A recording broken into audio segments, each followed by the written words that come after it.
Our goal today is basically to pull out the key insights, give you a shortcut to understanding what might be coming for Apple's big smartphone. Definitely. And it's quite a collection of info. We're seeing stuff about design, new From features. some big names, too. Yeah, exactly. We've Yeah. got Mark Gurman from Bloomberg, David Phelan at Forbes, and then reports citing tipsters like Mojin Bu via TechRadar and Mashable. Okay. And they all seem to point towards, well, pretty significant changes this time around, not just little updates. Right. So the big headline, the one popping up everywhere, is this industrial design revamp Gurman mentions for the iPhone 17. That sounds substantial.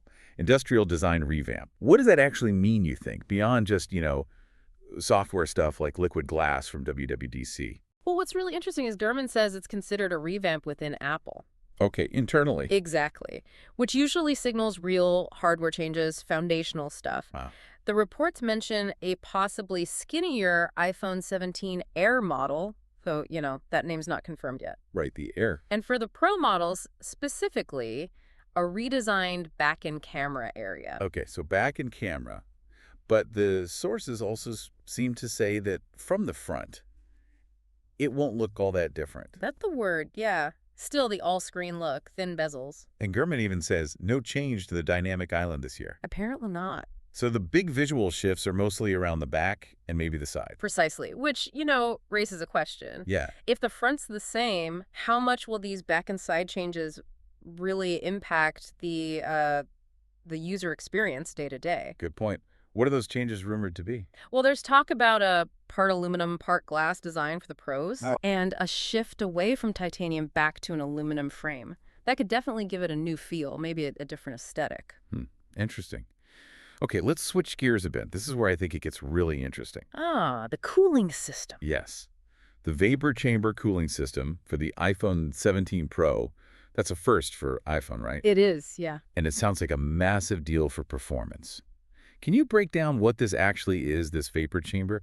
Why is it such a big step? Sure. So a vapor chamber, or VC, it's basically a passive cooling system. It's really good at managing heat, especially when the phone's working hard, like intense gaming. Nice. It's a sealed metal chamber, tiny bit of liquid inside.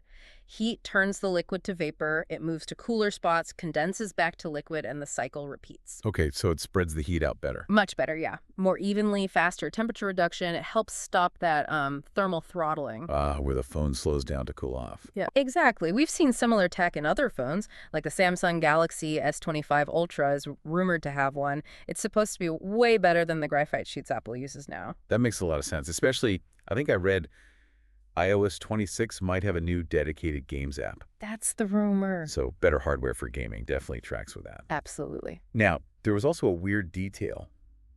Something about the vapor chamber extending to the camera module. Yeah, that is fascinating. Why would it need cooling there? Cameras don't usually get that hot, do they? Not typically, no. Not the main heat source. So this could mean a couple of things. Maybe it has a secondary job. Like, Maybe drawing heat away from the camera sensors if they're getting more powerful, or maybe just using the camera area and the metal frame as extra space to dissipate heat from the main processor. like a heatsink extension. Sort of, yeah. It points to Apple really thinking about thermal management across the whole device, which affects performance, battery life, component health, everything. And speaking of the camera area, that leads right into the new super wide camera bump leak. Ah, yes, the camera bar. Yeah. Some early dummy units looked, well, huge. People were reacting. They were described as undeniably large, I think. Yeah. But newer images seem to show something a bit more polished, like a glossy panel on a matte back. Exactly. It suggests maybe the early dummies were just rough shapes. The newer leaks show a more integrated look, maybe a glossy black glass on a matte finish. So maybe the initial shock was premature. This seems common with leaks, right? Rough start, then refinement. Very common. Apple's final polish often makes a big difference compared to schematic-based dummies. So while it might still be large, the final look could be quite elegant. Okay, let's talk colors and materials. Apple always mixes things up here. What are the rumors for the 17 series? So for the standard iPhone 17, purple and green are possibilities. Replacing the current blue and teal, maybe? Potentially. Or maybe just one new one makes the cut, we'll see. Oh, Pro Max. Well, besides the material changes we mentioned, the aluminum frame, that part glass back, Yeah. sky blue is a color that's been floated. Sky blue, okay. And materials, again, that shift from titanium back to aluminum for the Pro frame. is interesting. Any thoughts on why? Cost? Feel? Could be several things. Cost? Cost, maybe weight, possibly. Or maybe they found aluminum allows for something else design-wise, like integrating with that part glass back better, or even antenna performance. Titanium can be tricky. Right. And then the pitch black iPhone 17 Pro and maybe Air. Ah, yes, the James Bond phone. Ah, exactly. Those dummy units look pretty sharp. Is Apple really bringing back a true deep black? Well, the dummy units from Majin Buu certainly suggest it. Very sleek, very elegant, especially with that wide camera bump imagined as black glass on matte black. Yeah, that does sound It good. definitely pushes a more sophisticated, maybe professional vibe. But again, Exactly. Dummy units based on rumors. The final colors, the exact finishes, we won't know for sure until Apple's event, probably in September. always the caveat. Okay, looking even further out, Gurman's report wasn't just about iPhone 17, was it? No, he touched on 2026, even 2027.